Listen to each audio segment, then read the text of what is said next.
नमस्कार, मैं डॉक्टर सुजाता पंडा। मैं एक naturopathy practitioner and yoga teacher हूँ।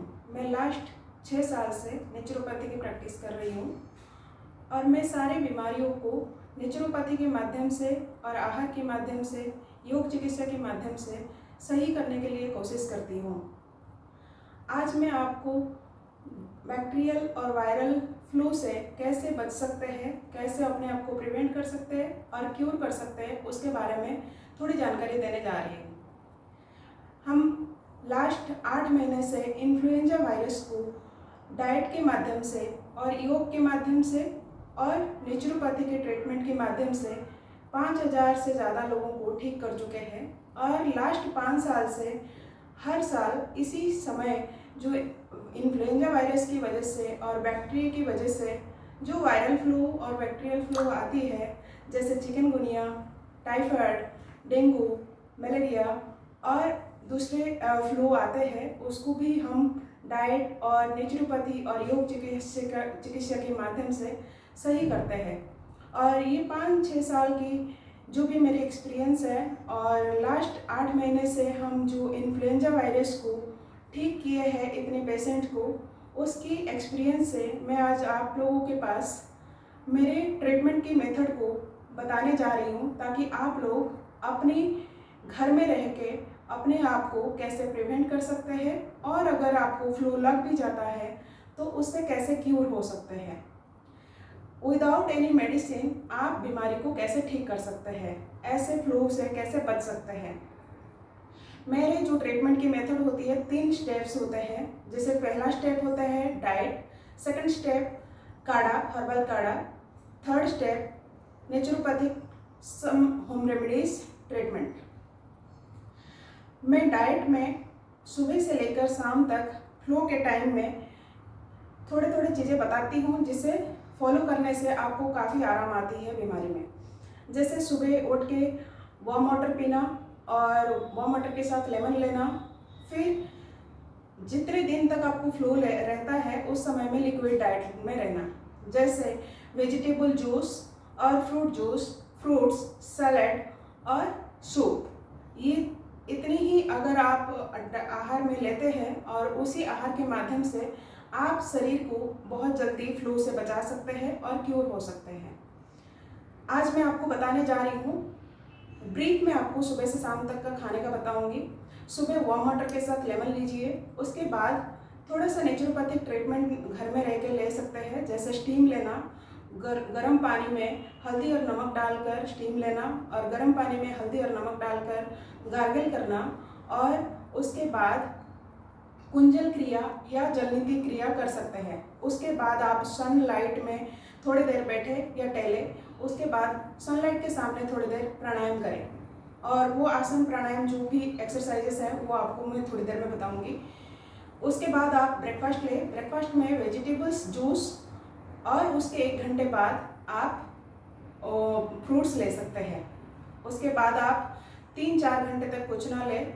उसके बाद आप बीच बीच में कभी कोकोनट वाटर या लेमन वाटर या मौसमी का जूस ले सकते हैं। दोपहर के खाने में आप फ्रूट्स ले सकते हैं, या तो आप कोशिश करके बहुत पतली खिचड़ी या दलिया बनाकर ले सकते हैं। आफ्टरनून में सूप ले सकते हैं, वेजिटेबल सूप या टमाटो सूप लीजिए, और रात की खाना डिनर जो है 7 बजे तक एनी हाउ कर लीजिए, जिससे आपकी हीलिंग का पावर जो है शरीर को ज़्यादा जल्दी हील कर सके। और रात की डिनर में आप सूप ले सकते हैं या फ्रूट्स ले सकते हैं, या तो आप सबसे ज़्यादा अच्छा है कि हल्का पतला बनाकर ओट्स या दलिया ले सकते हैं। अभी मैं आपको रात के सोने से पहले गर्म पानी में सिनेमन और हल्दी उबालकर उस पानी को छानकर बिफोर बेड आप ले सकते हैं।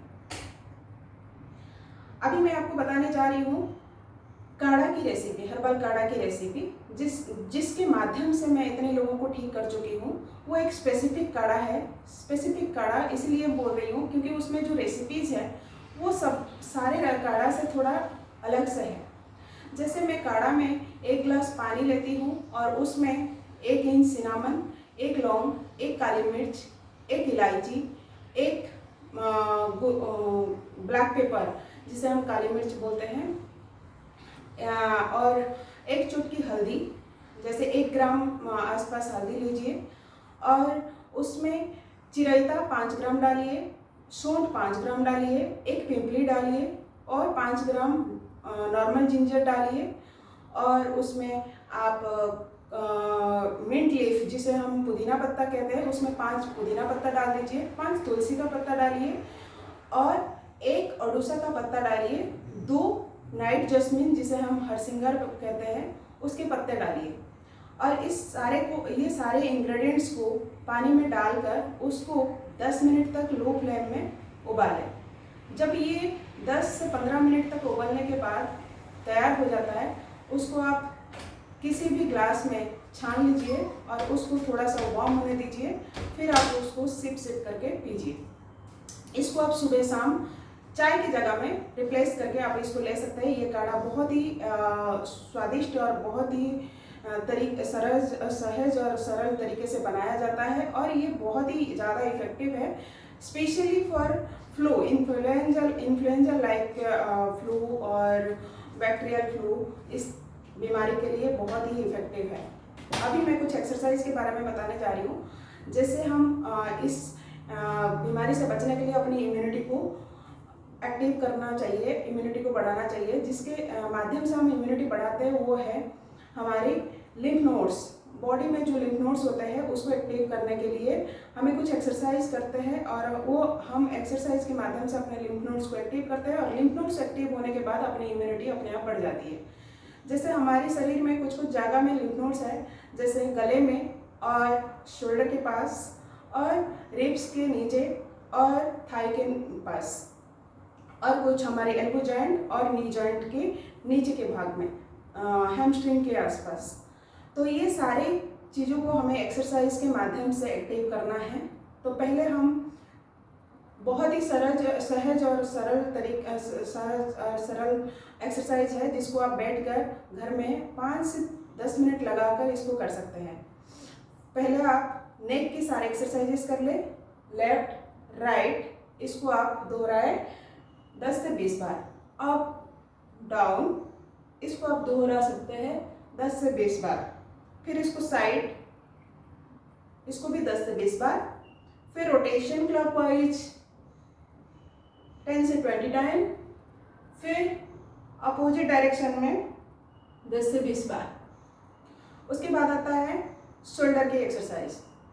शोल्डर की एक्सरसाइज में आप हैंड रोटेशन अच्छे से 10-20 बार करिए और शोल्डर रोटेशन इसको 10 से 20 बार करिए, clockwise anti clockwise 10 to 20 times. उसके बाद इसको ऐसे हाथ को उठाइए और इसको ऐसे स्ट्रेच कर सकते हैं और इसको आगे पीछे कर सकते हैं। इसको 10 to 20 टाइम्स, हर एक एक्सरसाइज को 10 to 20 टाइम्स करेंगे। उसके बाद हमारे जो स्टमक के आसपास की लिम्फ नोड्स है उसको एक्टिव करने के लिए हम एक बार सांस लेंगे और सांस को छोड़कर रोक के फिर शोल्डर को अप डाउन करेंगे, साथ उसके बाद फिर हम स्टमक की एक्सरसाइज करेंगे।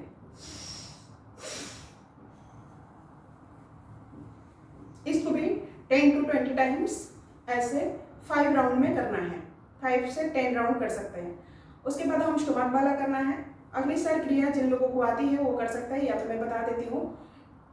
अभी जैसे आप ब्रीदिंग लेते हैं और ब्रीदिंग को अच्छे से छोड़ देंगे, फिर स्टमक को पूरी तरह खींच के पकड़ेंगे और अब बाहर अंदर करेंगे।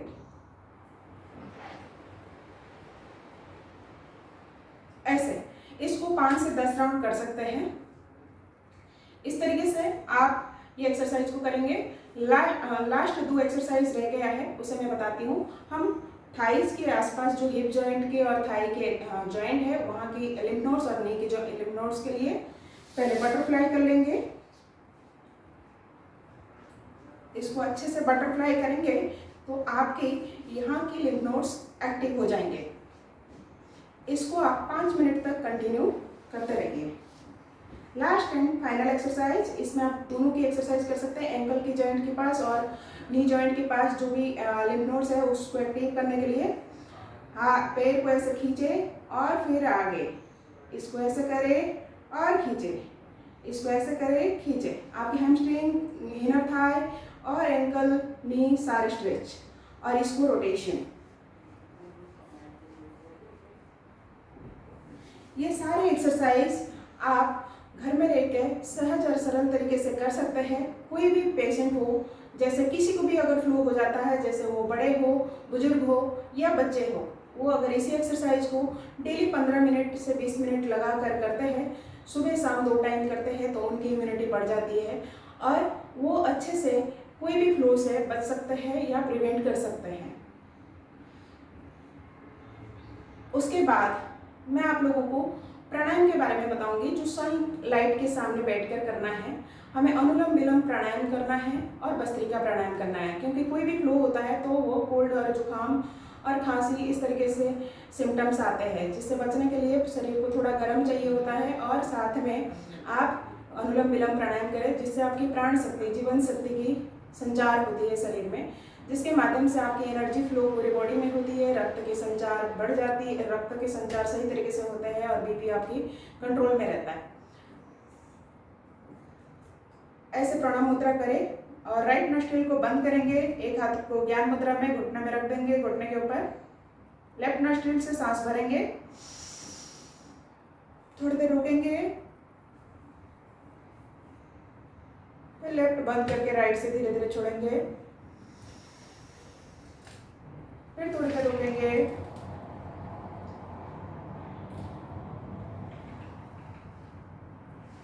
फिर राइट से लेंगे,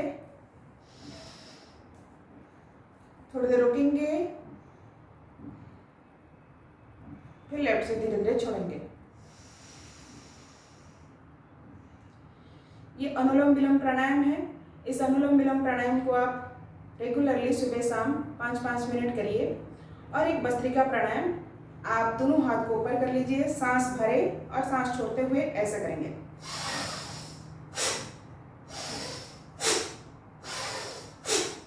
ऐसे सांस को फोर्सफुली छोड़ना है।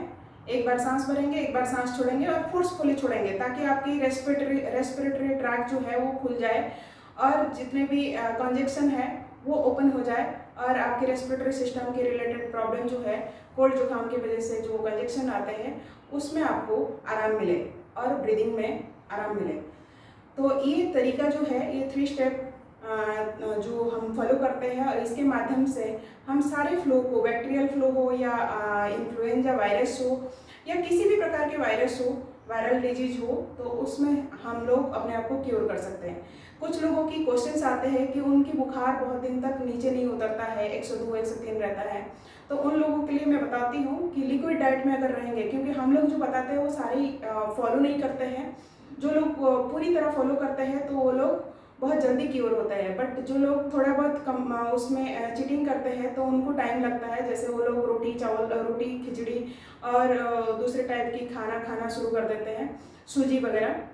बट मैं आप लोगों को स्ट्रिक्टली बोल रही हूँ, जब भी आपको फ्लू होता है तो आपके डाइजेस्टिव सिस्टम जो है वो उसकी जो कैपेसिटी है वो डाउन हो जाती है। तो उस वजह से आपको जितना लिक्विड फूड लेंगे उतनी जल्दी आप रिकवरी कर सकते हैं, बुखार डाउन हो सकता है। जैसे जूस, फ्रूट्स और सैलेड्स, और आप जिसमें सैलड में आप खीरा नहीं लेंगे और सारे डाल सकते हैं, गाजर, टमाटर, चुकंदर, मूली और प्याज, ये सारे डाल के ले सकते हैं।